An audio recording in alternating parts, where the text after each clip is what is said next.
यह डिक्टेशन 120 शब्द प्रति मिनट की गति से है। Ready, start. चेयरमैन साहब, मैं आपसे कहना चाहता हूं कि हम लोग देख रहे हैं कि गरीबी सबके लिए नहीं है। कुछ लोग तो देश में इस तरह से पनप रहे हैं कि उनकी संपत्ति का कोई हिसाब नहीं है। बाकी लोग जो पढ़े लिखे हैं, जो अनपढ़ हैं, वे सभी काम करने के लिए तैयार हैं। जब उनके पास करने के लिए काम नहीं होगा तो वे समाजवाद के कोरे नारों से कब तक खुश होते रहेंगे। रोटी रोजी के अभाव में उनमें कुंठा बढ़ेगी और वे पथभ्रष्ट हो सकते हैं। महोदय, इस बात को आप अवश्य समझ लें। इस तरह देश की युवा शक्ति के आतंकवाद और उग्रवाद की गोद में चले जाने का भय रहेगा। इससे देश को बहुत बड़ा नुकसान होगा।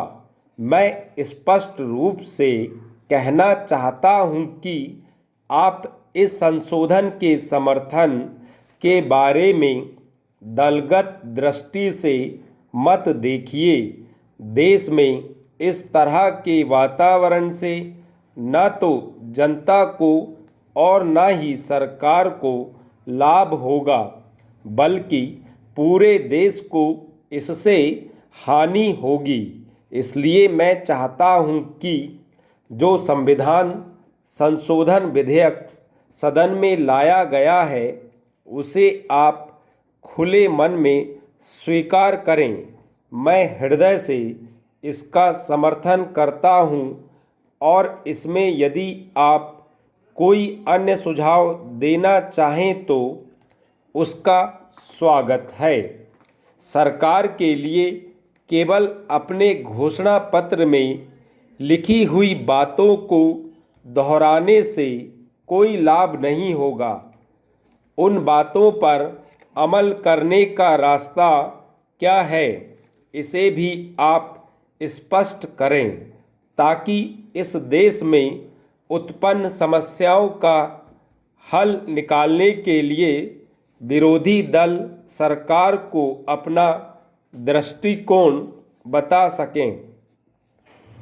श्रीमान, अभी अभी मेरे दोस्त ने जो विधेयक प्रस्तुत किया है, इसे स्वीकार करने से पहले इसका विश्लेषण करना आवश्यक हो गया है, क्योंकि मेरा निवेदन है कि इस विधेयक के संबंध में चर्चा आवश्यकता से काफ़ी अधिक हो चुकी है। मेरी दृष्टि में इस विधेयक का विचार क्षेत्र बहुत सीमित है और हमें केवल यह सुनिश्चित करना है कि यदि इस विधेयक को स्वीकार कर लिया जाए तो क्या इससे उस समस्या का समाधान हो सकेगा। मैं इसके उद्देश्यों और कारणों के विस्तार की ओर सभी का ध्यान आकर्षित करना चाहता हूँ। मेरे दोस्त रोजगार के अधिकार को सुनिश्चित करना चाहते हैं और इसे वाद विवाद का विषय बनाना चाहते हैं। समस्या यही है कि विपक्ष का दृष्टिकोण स्पष्ट नहीं है। उपाध्यक्ष महोदय, मुझे पूरा विश्वास है कि माननीय सदन मेरे प्रस्ताव को सर्वसम्मति से पारित करेगा। मुझे आशा ही नहीं बल्कि पूरा विश्वास है कि माननीय सदस्य अपने दल की राजनीति से ऊपर उठकर खुले दिल और दिमाग से इस प्रस्ताव पर चलने वाली बहस में भाग लेंगे। मैं इसी विश्वास के साथ अपने विचार सदन में रखने जा रहा हूँ। भारत का इतिहास दुनिया के लोगों से छिपा नहीं है। भारत की भूमि से मानवता का संदेश आदि बहुत सी चीज़ें दुनिया में फैलीं। एक समय था जब हमारी सभ्यता और हमारी शिक्षा की बातें पूरे संसार में हुआ करती थीं। हमारे देश में वेद लिखे गए जिसने संसार को मानवता का संदेश दिया और कहा कि पूरे संसार को एक परिवार मानकर चलो। अभी हमारे माननीय सदस्य ने बताया और मैंने अभी देखा है कि सदन के भवन में भी ये बातें लिखी हुई हैं। मैं यह अभिमान तो नहीं करता कि विद्वान केवल भारत में ही हुए, लेकिन शिक्षा के क्षेत्र में हम संसार के गुरु रहे हैं। हमने ही 4 अच्छी परंपरा संसार को दी। यदि इसी को मान लिया जाए तो पूरे संसार की जनसंख्या की समस्या हल हो जाती है। लेकिन दुर्भाग्य से वह भारतवर्ष जिसकी शिक्षा ने पूरे संसार को प्रभावित किया, वही जाति की बुराई का शिकार हो गया। हो सकता है कि किसी समय इसकी आवश्यकता रही हो। मैं उस विषय पर आज यहाँ कुछ नहीं कहना चाहता, लेकिन निश्चित रूप से जिस समय हमने यह निश्चय कर दिया कि हरिजन भाइयों को शिक्षा ग्रहण करने का अधिकार नहीं है, वेद पढ़ने का अधिकार नहीं है, उसी समय से हमारा पतन आरंभ होता है। हमारा पतन यहाँ तक हुआ कि हमने गुलामी की एक लंबी यात्रा की। मैं इतिहास का विद्वान नहीं हूँ, लेकिन ऐसा सुनने में आया है कि जितने लंबे समय तक भारतवर्ष गुलाम रहा, शायद इतने समय तक दुनिया का कोई देश गुलाम नहीं रहा। थोड़े से अंग्रेज़ों ने ही हमें गुलाम बना दिया था, लेकिन उस अंधेरे में एक उजाला आया। कोई 200 वर्ष पहले शिक्षा के बारे में सोचा गया।